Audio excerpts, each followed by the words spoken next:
The men at the grain elevator in Tolliver Ford had a name for the small, tight-boarded building that stood behind the widow's barn on the Muddy Fork Road, and they used it the way men use a joke they have told so many times that they no longer hear themselves telling it. They called it the Widow's Furnace.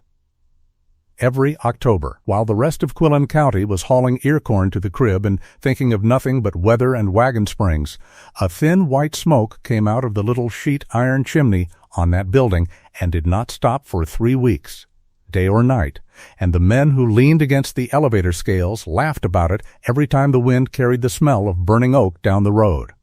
There she goes, Otho Chalmers liked to say, loud enough for anybody on the platform to hear him, burning up $40 of good stove wood to dry corn that the good Lord already dried for nothing. Her name was Ada Merritt, and in the fall of 1912 she was 68 years old. She had been a widow for 19 years. She farmed 80 acres on the Muddy Fork Road, 40 of it in corn, the rest in oats and clover, and a little timothy meadow down along the creek where the ground stayed too wet to plow. She was a small woman gone thin the way old farm women go thin, with a face burned brown above the collar and white below it, gray hair pinned up tight under a cream cotton bonnet, and hands that had been broken and healed so many times that 2 of her fingers no longer straightened all the way.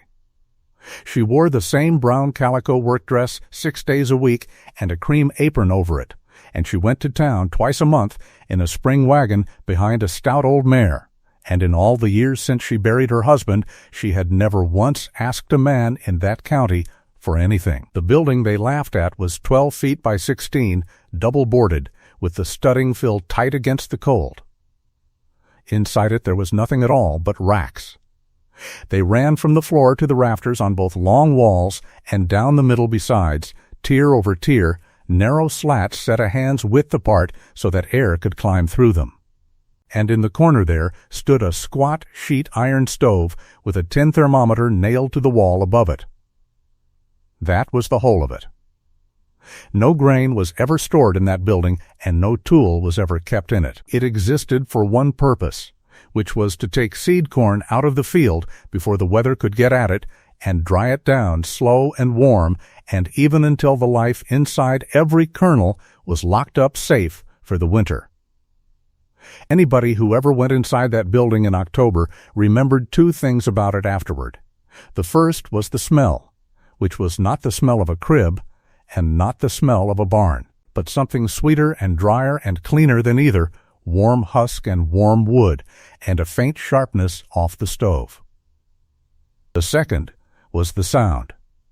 3,000 ears of corn drying slowly on open slats make a sound. It is very small, and it never stops, a fine dry ticking, kernels shrinking a hair's breadth against one another all through the racks. And if you stood still in the middle of that building at night with a lantern, you could hear the whole thing working around you in the dark. Her husband had told her once that it was the sound of next year. She had been a young married woman then, and had thought it a foolish thing for a grown man to say, and she had thought about it every October since he died. The work began in August, long before anybody else in the county was thinking about corn at all. She would go out into the field with a pocket full of red rag strips and walk the rows one at a time, up and back, in the heat for the better part of 2 weeks. She was not looking for the biggest ears. Anybody can find a big ear. She was looking for a stalk that carried its ear low and set it well and stood up on its own feet without leaning on its neighbors. A stalk with a good broad flag leaf and no smut and no rot at the shank, standing in a place in the field where the ground was ordinary and had given it no favors. When she found one, she tied a red rag around it below the ear, and she went on down the row. By the end of August, her 40 acres had several thousand little red rags in it, and men driving past on the road would slow their teams to look and shake their heads and drive on. She picked those marked stalks by hand, and she picked them early. That was the part the county could never get past. A man picks corn when the corn is ready and the fodder is dry and the weather lets him, and he picks it into the same wagon and hauls it to the same crib and thinks no more about it. She went into the field in the 3rd week of September with a bushel basket on her arm while the shucks were still turning, and she snapped the marked ears off one at a time and looked at every one of them in the light before she laid it in the basket. And any ear with a soft butt or a chewed tip or a shrunken row went into a separate sack for the hogs. It was slow, stooping, patient work, and it cost her 3 weeks of her own labor every fall, and the wages of a hired man besides. Then the ears went straight into the seed house, husked clean, laid single on the slats so that no ear ever touched another ear, and the stove was lit. The stove was the thing they laughed at hardest. She kept a low fire in it for 3 weeks, and she got up in the night to feed it, and she watched the tin thermometer the way other people watch a sick child. Too much heat and the germ cooked. Too little, and the corn sat there damp and molded on the rack. She burned better than 1.5 quarts of split oak in a fall doing it, wood she could have sold in town. And she paid a boy to keep the box filled, and when it was over she had a building full of corn that looked exactly like the corn every other man in Quillen County had lying in his crib for nothing. That was the joke. That was the whole joke, and it was a good enough joke to last 23 years. In March she tested it. She took 6 kernels off every 10th ear, 2 from the butt, 2 from the middle, 2 from the tip, and she rolled them up in a wet flannel rag and laid them in a shallow box of damp sawdust on the shelf behind the kitchen stove where it stayed warm. 6 days later she unrolled the rags and counted what had sprouted and what had not, and she wrote the count in a black ledger book. And any ear whose kernels had not sprouted came off the rack and went to the hogs, no matter how handsome it was. 19 springs of counts were written in that ledger in her small square hand. The lowest count she had ever written down was 91 live kernels in 100. The most of them were 95 and better. There were springs when that counting cost her dearly. In the wet fall of 1903 she had racked a fine-looking lot, and the March count came back 78 in 100, and she carried the whole of the north rack out to the hog lot in a wheelbarrow over 4 days and burned the ledger page and started over with what was left, and she planted thin that year and took a poor crop rather than put a doubtful kernel in the ground. Her neighbors heard about it and thought she had lost her mind at last, throwing out good corn on account of a rag in a sawdust box. But she had learned the arithmetic of it the hard way, and she never forgot the shape of it, which is this. A bushel of seed costs $1. A field that comes up in gaps costs a year. There is no comparison between those two numbers, and there never has been. And every farmer in that county would have agreed with her out loud if you had asked him, and not one of them acted on it. It cost her, and it did not pay. That is the part that has to be understood before anything else in this story makes sense. She needed 6 bushels of seed for her own 40 acres, and she racked 10 times that much every fall. And every July she hauled the surplus into the elevator in Tolliver Ford and sold it as ordinary shelled corn at whatever the market gave her, which in most of those years was around 50 cents a bushel. She spent the wood and the wages and the 3 weeks and the sleepless nights, and she got 50-cent corn back out of it. Otho Chalmers weighed that wagon in every summer, and every summer he told her what she already knew better than he did, which was that she was the only person left in the county doing it, and that it was money going up a chimney. She thanked him and took her ticket and drove home, and in August she went back out into the field with her pocket full of red rags. Year after year. She went on doing it when her husband had been dead 5 years, and when he had been dead 10, and when he had been dead 19, and she would not give it up. She had a reason. It was an old one, and it was not a secret, though the men at the elevator had long ago stopped remembering it.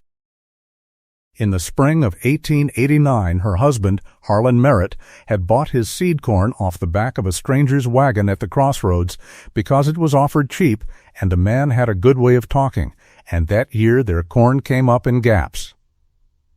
3 plants in 10, and the 3 that came were weak. They plowed it under in June and put in what they could, and it was not enough. And they carried a note at the bank in Tolliver Ford for 4 years afterward to pay for one afternoon's bargain. They ate cornmeal and side pork that winter and burned green wood because there had been no time to cut dry. Harlan Merritt was not a man who talked much, and he did not talk about it afterward. But the following winter he built that little tight building behind the barn with his own hands, and hauled the slats out of a wrecked chicken house and set the stove himself. And when it was finished, he stood in the door of it with his hat in his hand and told his wife the only rule he ever gave her about farming: never buy your seed on another man's word. The county had its own explanations for why she kept it up, and all of them were kinder than the truth, and none of them were right. Some said it was grief, that the building was really a headstone, and the fire in it was a candle she had never let go out. Some said it was plain old woman thrift gone stiff, the same instinct that made her wash and save the string off a parcel.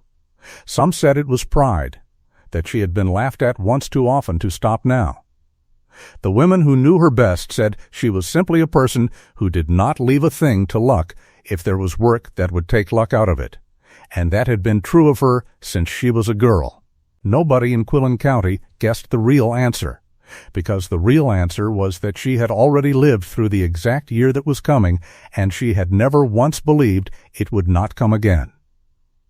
He died in the fall of 1893, in the field between one row and the next, with a bushel basket still hooked over his arm. She was 49 years old. There were people in the county who expected her to sell out by spring and go live with her sister in the next county over, and instead she hired a man for the heavy work and got up the next August and went out into the corn with a pocket full of red rag strips, and she filled the racks that fall the way he had filled them, and she filled them every fall after that. Meanwhile, the world went past her the way the world does. By 1900 and after, no farmer in that country needed to grow his own seed at all. The Kirkbride Seed Company shipped in shelled seed corn by the freight car, graded and cleaned and sacked in clean white bags at $1.25 the bushel delivered to the depot at Tolliver Ford, with a printed tag on every sack swearing the germination had been tested in the city. It was easy, and it was cheap, and there was nothing wrong with it, and one by one every man in Quillen County quit picking his own. It took less than 10 years.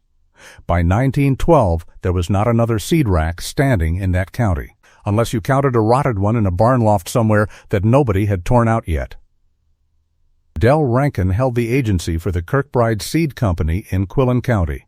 He was a heavy-built man of about 45 with a sandy mustache and a good black felt hat, and he farmed 600 acres north of town, and he was, by every measure the county used, the most successful farmer in it. He earned a commission on every bushel of that seed corn that went out of the depot, and by the spring of 1912 he was moving better than 900 bushels of it a year. So the widow's furnace was not just a joke to him. It was the last standing argument against the thing he sold. As long as one old woman on the Muddy Fork Road went on doing it the old way, there was a man in every kitchen in the county who could say, well, Ada Merritt still picks her own. Del Rankin needed that to be funny, and he worked at making it funny, and he was good at it. He said it to her face on the porch of the store in Tolliver Ford in the first week of October that year, in front of 11 or 12 men, with her standing on the step below him holding a paper sack of coffee. He asked her, loud enough for the men behind him, whether the furnace was lit yet. He said a woman her age ought not to be climbing racks in the dark, and that if she would let him put her name down for 8 bushels of Kirkbride seed, he would haul it out to her himself, and she could sleep through the whole month of October like a Christian. And then he said the line that got the laugh, which was that the only difference between her seed house and a chimney was that a chimney was honest about where the money went. The whole porch laughed. Otho Chalmers laughed. The storekeeper laughed behind the counter with the door open. She did not say anything clever back. People who were there said she stood a moment with the coffee sack against her chest and looked at him the way you look at weather coming, And then she said that she hoped his seed did well for him, and she went down the step and got up into her wagon and drove home.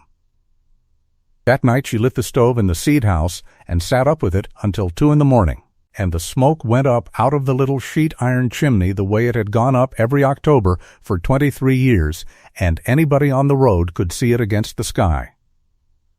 Now the fall of 1912 in that country was wet. It had been wet since the middle of August, a soft gray, rotting kind of wet that never came down hard enough to do damage all at once and never quit long enough to let the ground dry. The corn had gone in late in the spring for the same reason, and it had never caught up.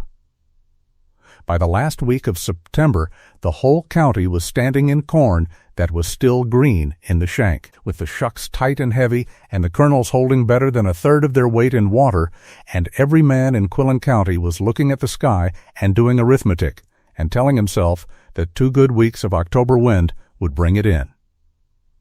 She did not wait for the 2 weeks. She went into her field on the 20th of September and picked her marked ears with the hired man. And she took only what was hard enough to dent under her thumbnail and left the rest standing, and she carried it in a load at a time and racked it and lit the stove. It took her until the 8th of October. She had 340 bushels of ear corn on those racks when she finished, more than she had ever put up in her life, because it had been a heavy year for ears, if not a good one for drying, and because she had picked wide out of habit. The hired man asked her what on earth she wanted with that much seed. She told him she had never once regretted having more than she needed. The freeze came on the night of the 10th of October. It came out of the northwest behind a rain, and it went down to 14 degrees before daylight, and it stayed there for 2 nights running. It caught the whole county's corn standing in the field, wet, green-shanked, with the life in it not yet put away for the winter. And here is the cruel part of it, the part that nobody in that county understood until it was far too late to matter. The corn looked fine. It looked better than fine. When the sun came out on the 12th, the field stood there yellow and hard and bright, and the freeze had killed the stalks and dried the fodder and made husking easy, and men went out and picked the biggest crop that had been picked on the Muddy Fork Road in 6 years. The ears were sound. The kernels were bright and heavy and clean. Not a thing was wrong with that corn as feed, and there was more of it than anybody had hoped for in July, and the whole county went into November feeling lucky. What the freeze had done, it had done inside, in the little pale germ at the base of every kernel, where water had swelled and frozen and burst the living tissue as neatly as a hard winter bursts a pump. You could not see it. You could not taste it. A hog could not tell. It made no difference in the world to any single thing a man does with corn, except the one. There was a way to find it out, and it took 6 days and a wet rag and cost nothing. And there was not a man in Quillen County who did it that fall. Why would he? A man tests his seed when he has reason to doubt it. And nobody doubted a crib of corn that had come out of the field looking like that, and besides, the seed was going to come off a freight car in clean white sacks in April with a printed tag on it, tested in the city by men in an office. So what was there to test? The one person in that county who tested corn every March out of habit was the person everybody had agreed was wasting her life doing it. They cribbed it wet, because it was wet and because it was a big crop and the cribs had to hold it. All that November the slatted cribs of Quillen County steamed in the cold mornings like something breathing. Then the last week of January came in warm. 4 days of thaw, with fog lying in the bottoms and water running under the snow, and the corn in those cribs heated the way wet corn heats, and a man could push his arm in among the ears up to the elbow and feel the warmth of it against his skin, and some of them did it and thought it was a fine thing, a crib working. Then it turned hard again on the 1st of February and froze back through, and whatever had still been alive in that corn after October was finished by the 2nd week of February. Nobody knew. Why would they? Del Rankin took orders for Kirkbride seed all through February the way he did every year, sitting at a table in the back of the store with his book. And the county signed for something over 900 bushels, and he had a good month. The letter came to the depot at Tolliver Ford on the 24th of March. The Kirkbride Seed Company regretted that it could not fill the orders it had taken in Quillen County or in the 11 counties around it. Its own seed had been grown in the same wet country as everybody else's, cribbed in the same weather and frozen on the same nights, and its testing house in the city had opened the season by running its stock, and the stock had failed. What it could still ship, it would ship, and it advised its agents to counsel patience. The station agent read it twice and walked it across to the store himself. I will not spend long on the week that followed, because it was the same week in every town in that part of the state that year, and it has been written down before.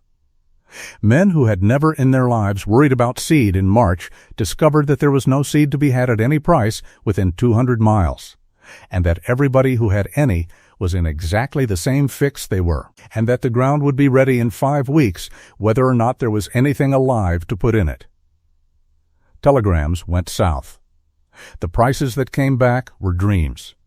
A man from over east of the river drove into Tolliver Ford on a Sunday offering $40 a bushel for anything that would sprout, and drove out again with an empty wagon. The farm agent from the State College came up on the Thursday. His name was Levering, a lean man of about 50 in a gray sack suit and round spectacles, and he was one of maybe 4 men in that whole part of the country who had understood in December what October had done. He called every farmer in the county to the schoolhouse in Tolliver Ford, and he stood up in front of them and explained about the germ, and about water freezing inside a kernel, and about heating cribs, and men sat there on the little benches with their hats in their hands and listened to a thing that could not be argued with. Then he told them to go home and bring him 100 kernels apiece, taken from 6 different places in the crib, and he set up his sawdust boxes on the recitation table and covered them with wet flannel, and told them to come back in 6 days, and he would show them what they had.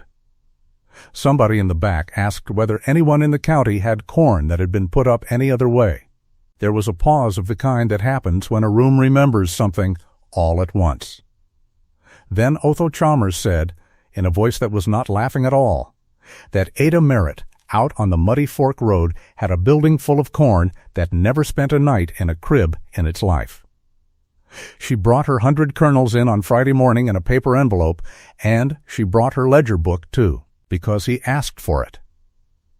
Levering read 19 springs of counts in her small square hand at that recitation table, with his spectacles pushed up on his forehead, and people who were standing near him said he went through it twice and then set it down very carefully, the way a man sets down something that belongs to somebody else.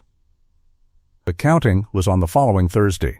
There were better than 140 men in that schoolhouse, and they stood along the walls and out into the entry, and Levering unrolled the flannels one at a time and read the counts out loud and wrote them on the blackboard beside each man's name. The first was 6 live kernels in 100. The next was none at all, a full 100 kernels swollen and soft and gone sour, and the man it belonged to farmed 300 acres. The next was 11. Then 4. Then none. Then 9, and that one was Del Rankin's, out of his own crib, 600 acres worth of corn that would feed a steer all winter and would not raise a plant in May. The samples out of the Kirkbride sacks that had already been delivered ran 22 and 19. Not one sample from any crib in Quillen County reached 30.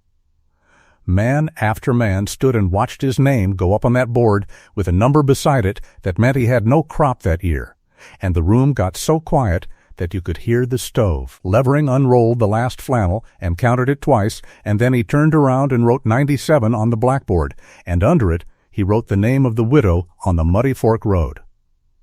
Not a crib of seed corn in the county would sprout, and hers came up 97 out of 100, white shoots standing up out of the wet flannel as thick as grass. She was sitting on a bench near the door in her brown calico dress with her bonnet in her lap, and she did not stand up and she did not say anything, and for a good while nobody else said anything either. Then Levering told that schoolhouse, in the plain flat way that college men have, that there was live seed corn in Quillen County, and that there was exactly one building it was in, and that if they wanted a crop in 1913, they had better go and ask the woman they had been laughing at for 23 years, because nobody else in the county, and, so far as he could learn, nobody else in 4 counties had a rack of ear corn dried under a roof with a fire under it. The wagons were in her lane before daylight the next morning. She came out at 5:30 with a lantern and found 9 of them already standing nose to tailboard from her gate to the barn, and more coming up the road with their lamps lit, and men she had known for 40 years, including 3 who had mocked her from that store porch in October, standing around in the cold with their hats already in their hands. She could have had anything. That has to be said plainly, because she was not a fool, and she knew exactly what she was standing on. Levering told her to her face that she could ask $30 the bushel and get it before noon, and the man from east of the river was back with his 40. What she did instead was sit down at her kitchen table that morning with her ledger book and set one price, $12 the bushel, which was the price good-tested seed had brought in the last bad year anybody could remember, and she held that price to every man who came up that lane for the next 9 days. She did not raise it for the ones who could pay more, and she did not lower it for the ones she liked. And she set a rule with it, and the rule is the reason people in that country still tell this story. She would sell no man 1 bushel more than his own acres needed. She had the hired man cut a fresh page in the ledger for every buyer, and each man had to give her his corn acreage out loud, standing there in her lane in front of whoever else was in it, and she wrote it down and figured his bushels at the rate, and sold him that many and not 1 ear over. There would be no reselling out of Ada Merritt's seed house. There would be no man in Quillen County buying up the last live corn in the country in the morning and pricing his neighbors out of it in the afternoon. Del Rankin came on the 2nd day. He came in a good buggy, and he offered to take the whole loft, the entire 340 bushels, at $15, cash at the bank that afternoon, and he stood in the yard explaining to her how much simpler it would be for a woman her age to make 1 clean sale and be done with it. She told him no. He raised it to 18 and told her still pleasantly that he was the only man in the county with the wagons and the men to distribute it properly. She told him no again, and then she asked him for his corn acreage, out loud, the same as she had asked the 4 men ahead of him in the line, with those 4 men standing right there listening. He took his hat off and gave her the number. She wrote it in the ledger, figured his bushels, and sold him 91 bushels of seed corn at $12, and while the hired man was loading it, she stood in the door of the seed house and did not say 1 word to him about chimneys. Those 9 days were the strangest 9 days that road ever saw. She sold seed corn out of a building the size of a granary crib to men who had driven since 3 in the morning, and the line never got shorter, and she never hurried, and she never sat down. The hired man brought the ears out by the basket, and she counted the bushels herself into whatever the buyer had brought to carry them in, feed sacks and wash tubs and a child's wagon, and in one case, a coffin box that a man had borrowed off his own porch. An old fellow from the far end of the county, who had never in his life spoken to her, took his hat off before he gave his acreage, and then stood there and could not get the number out, and she waited for him without saying anything until he could. A man who had done a fair amount of the laughing on the store porch in October came up the lane on the 5th day and got down off his wagon and started in on an apology, and she cut him off in the middle of it and asked him how many acres, because there were 14 wagons behind him and the light was going. 2 families on the creek could not pay at all. One of them was a man who had laughed on the store porch in October. She wrote no charge in the ledger beside both names and sent them home with their seed and never mentioned it again, and both of them mentioned it for years. When the last wagon went down the lane on the 9th day, she had sold 312 bushels of seed corn at $12 the bushel, That is $3,744, and Levering himself checked the figures in the ledger against the acreage column and read the sum out loud at the Grange Hall on the Saturday night, in front of a room that held most of the men who had been on that store porch in October. She kept back 28 bushels, 6 for her own 40 acres and the rest for the 2 families on the creek and for anybody who turned up late. It is worth stopping on that sum for a moment. Her farm in a good year, after the note and the taxes and the hired man, cleared her something under $500, and there had been years since her husband died when it cleared her $200. $3,744 was more money than the Merritt place had made in the whole 19 years she had run it alone. It came out of a building 12 feet by 16 that the county had been laughing at since before some of the laughers were born, and it came out of 3 weeks of stooping in September and 1.5 cords of oak. They planted in the first week of May. Her rows came up the way her rows always came up, even and dark and thick enough to hoe. So did the rows of every man who bought from her, because it was the same corn. The men who had not been able to get seed or who had gambled on their cribs went out into their fields in the middle of May and walked rows where 3 plants stood in 10, exactly the way Harlan Merritt had walked his field in the spring of 1889, and most of them plowed it under and put the ground into oats and made what they could of a bad year. Quillen County came out of 1913 with about 2/3 of the corn crop it should have had, and every acre of the 2/3 that made can be traced back to a rack in one small building on the Muddy Fork Road. By the middle of June, you could drive the Muddy Fork Road and read the whole winter off the fields on either side of it without getting down out of the wagon. Where the corn stood even and dark all the way to the fence, that ground had been planted out of her racks. Where it stood in patches, with bare places big enough to turn a team around in and volunteer weeds coming up through them, that ground had been planted out of a crib in February by a man who had every reason in the world to believe his own corn. Children walked to school past those fields all that summer, and grown men made a point of not looking at them, and in August, when her 40 acres went over the top and the tassels came out even as a floor, there was not one soul in Quillen County who had to have any of it explained to him. She put a new roof on the house with some of the money and paid off the last of a note at the bank in Tolliver Ford and bought a stove that did not need a stone under one leg. Then she spent a good part of the rest on lumber and slats and wire and had the hired man and his brother build a second seed house alongside the first one, twice the size, with a better stove in it, and she stood out there in the July heat while they framed it and told them exactly how far apart she wanted the slats. In October of that year, the smoke went up out of both chimneys, and men came out from town to watch. That is a strange thing to picture, and it is true. They came out in wagons on Sunday afternoons that fall, and she took them through and showed them the racks and let them handle the ears and told them about the red rags in August and about picking ahead of the frost and about the thermometer over the stove, and by the fall of 1915, there were 19 seed houses standing in Quillen County, and the Kirkbride Seed Company had closed its agency there for lack of business. Otho Chalmers built one of the 19. He weighed her wagon in one summer afterward and told her, in front of 2 other men on the platform, that he had spent a good many years being a fool at the top of his voice, and she said that a good many people had heard him and let it go at that.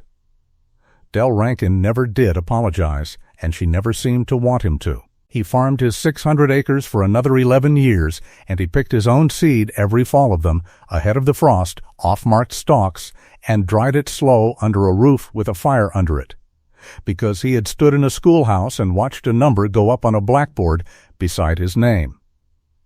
She kept at it until she was 81. The ledger book went on filling up in that small square hand, a page for every spring, 94 in 100, 96, 92, 97, and the last entry in it is in a different hand, her grandniece's, and it is a good count, too. The first seed house is still standing behind the barn on the Muddy Fork Road, or it was the last anybody looked, with the slats gray and the tin thermometer still nailed over the place where the stove used to sit. And in that county, For 2 generations afterward, when somebody wanted to say that a thing was worth doing, even though it looked like money going up a chimney, they did not argue about it. They just said it the way Harlan Merritt said it in the door of a building he had built with his own hands in the winter of 1889, and the way his widow proved it in front of 140 men who had laughed at her for 23 years. Never buy your seed on another man's word.